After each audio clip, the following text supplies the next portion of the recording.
जय हिंद दोस्तों। एग्जाम की पॉइंट में एक बार फिर से आप सभी का स्वागत है। दोस्तों आज की इस वीडियो में हम भारतीय संविधान से संबंधित जो संसद टॉपिक है उसको क्लियर करेंगे। संसद से संबंधित जितने भी मोस्ट इंपॉर्टेंट लगभग 40 क्वेश्चनों को इस वीडियो में हम डिस्कस करेंगे। यहाँ से एग्जाम में आपको कोई ना कोई क्वेश्चन देखने को जरूर मिलता है।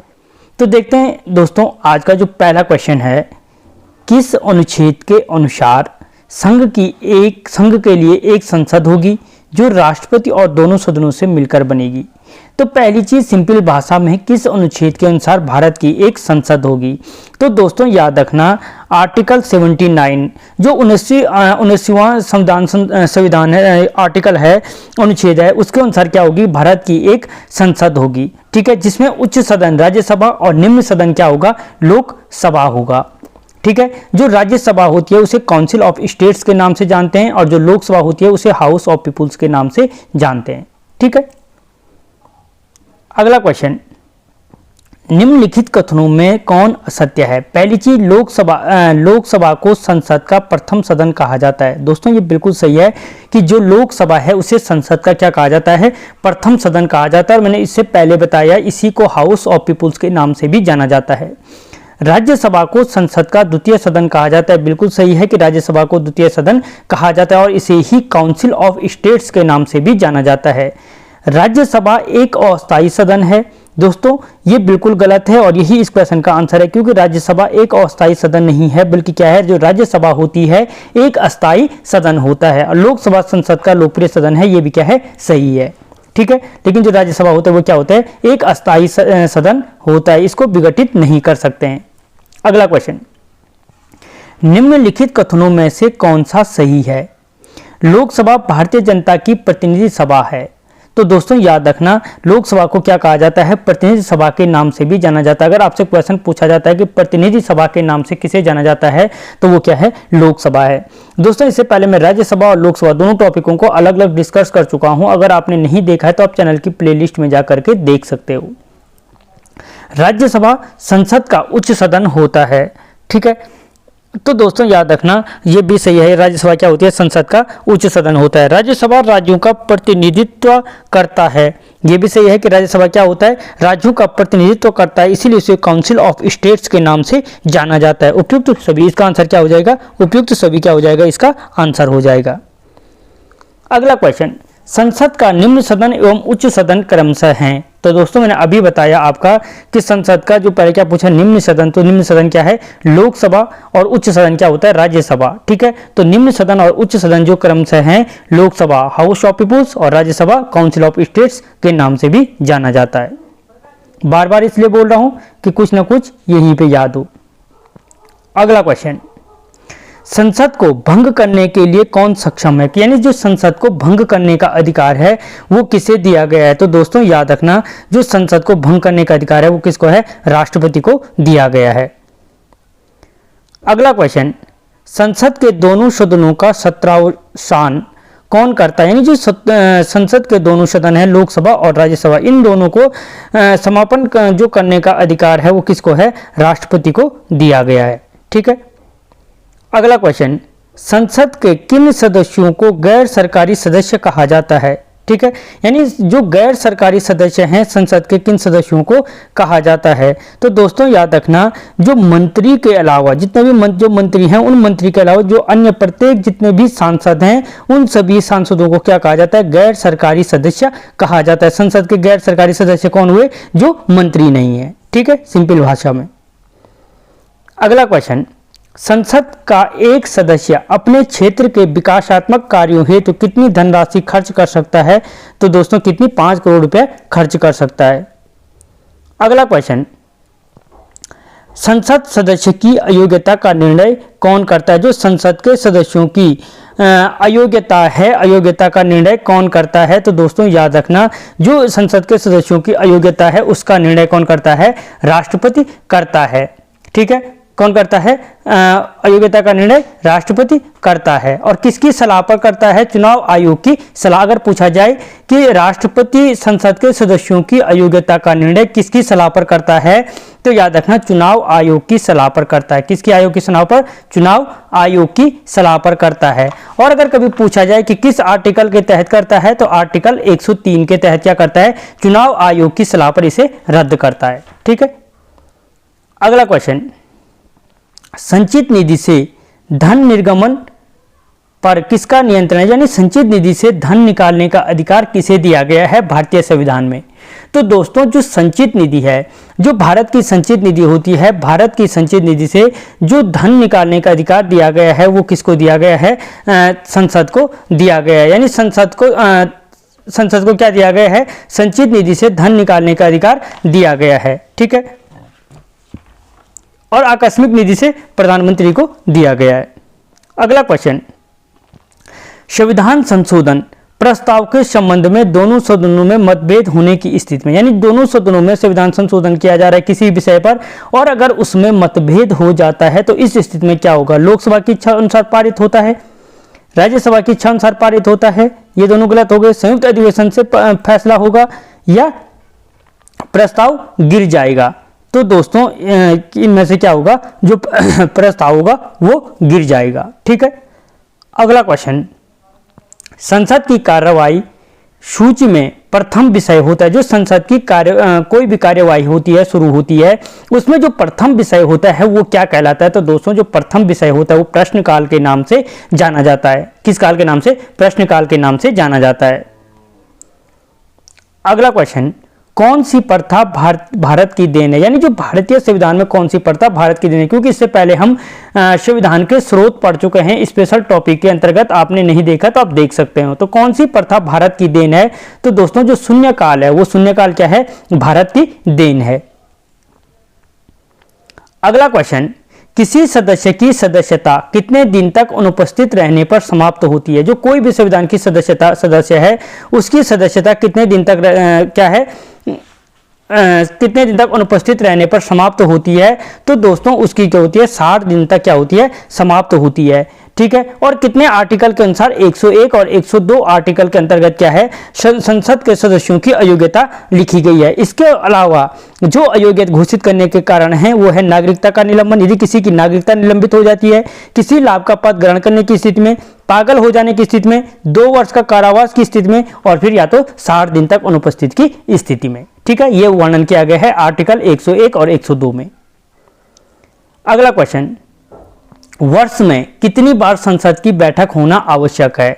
ठीक है, यानी जो संसद की क्या है? जो बैठक है, जो संसद की बैठक है, संसद की बैठक वर्ष में कितनी बार होनी आवश्यक है? तो 2 बार होनी आवश्यक है।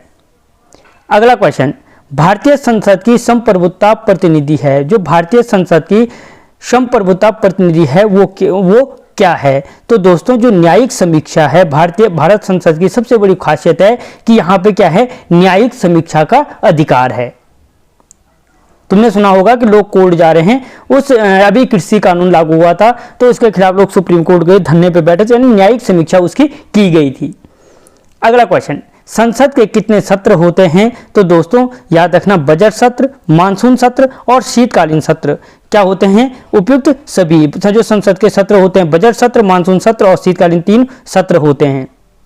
अगला क्वेश्चन, संसद के 2 क्रमिक अधिवेशनों के बीच के अधिकतम कितने समय अंतराल की अनुमति है? यानी जो संसद के 2 अधिवेशन होते हैं उन 2 अधिवेशनों के मध्य अधिकतम कितने समय का अंतर हो सकता है? ठीक है, या उससे अधिक नहीं हो सकता है। तो दोस्तों याद रखना, जो संसद के 2 अधिवेशनों के मध्य अधिकतम 6 माह से अधिक का अंतर नहीं हो सकता। कितने माह का? 6 माह से अधिक का अंतर नहीं हो सकता है।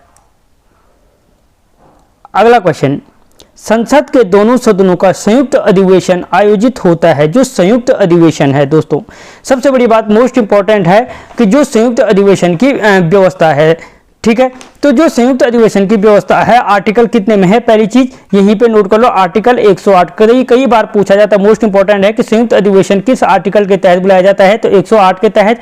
कौन बुलाता है? तो राष्ट्रपति। अध्यक्षता कौन करता है? तो लोकसभा अध्यक्ष करता है।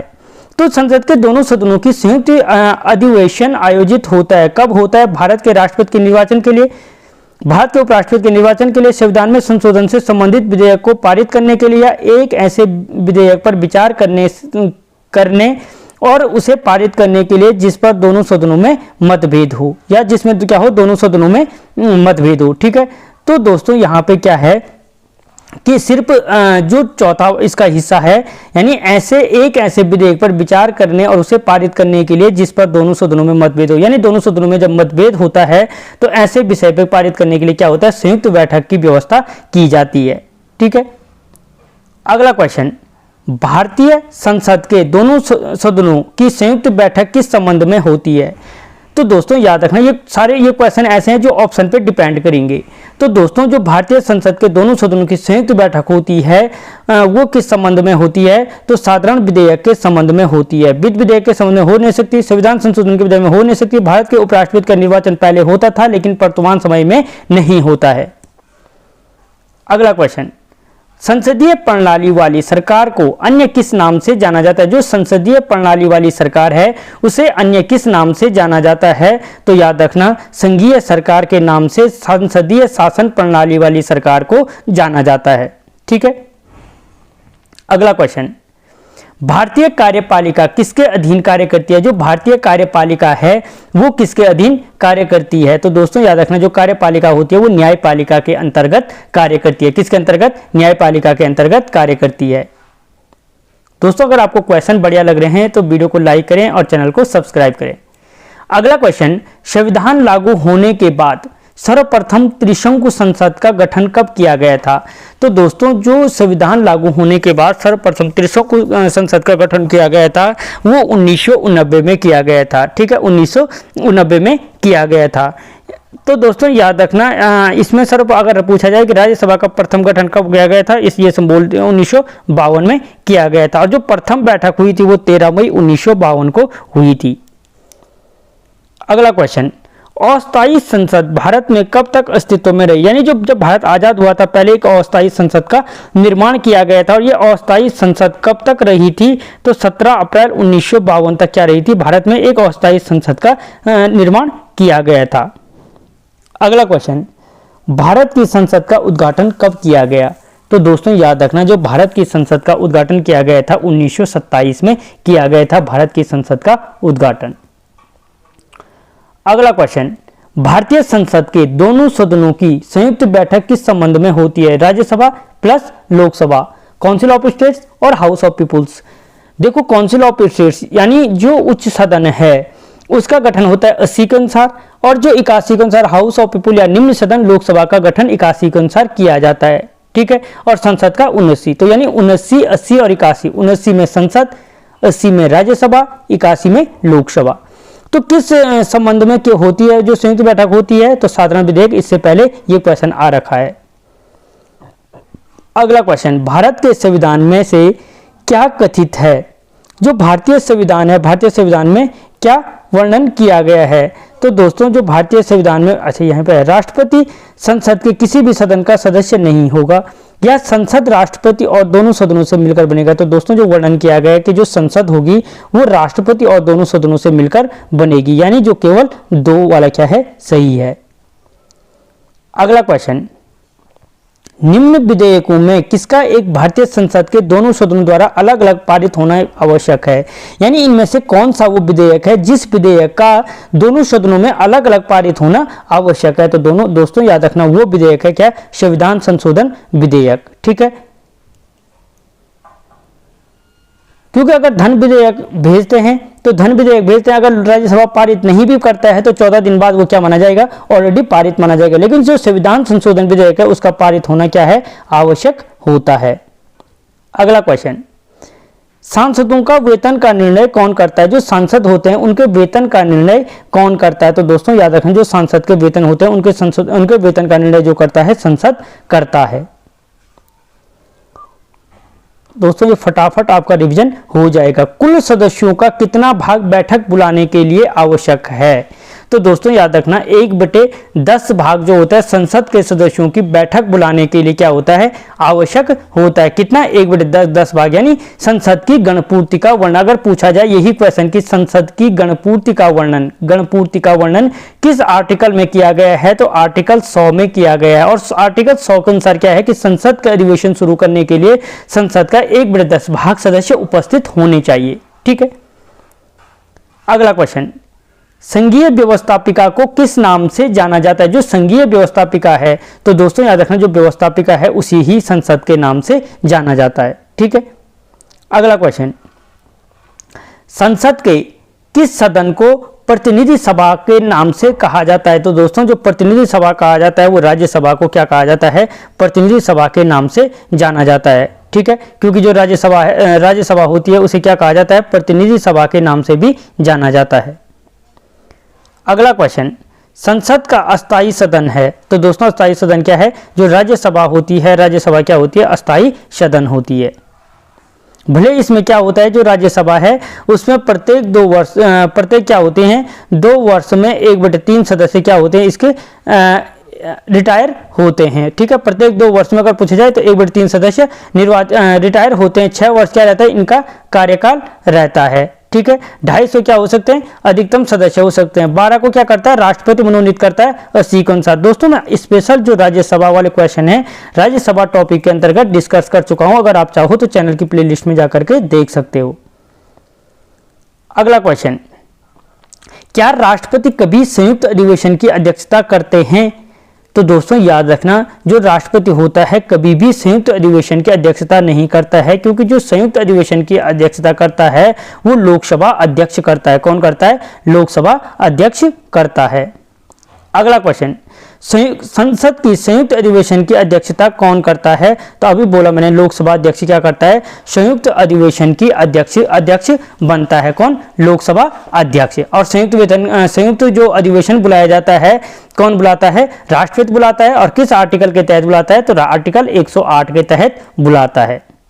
अगला क्वेश्चन, संसद के दोनों सदनों की बैठक कौन बुलाता है? तो दोस्तों जो संसद के दोनों सदनों की संयुक्त बैठक राष्ट्रपति बुलाता है, इससे पहले बता चुका हूं।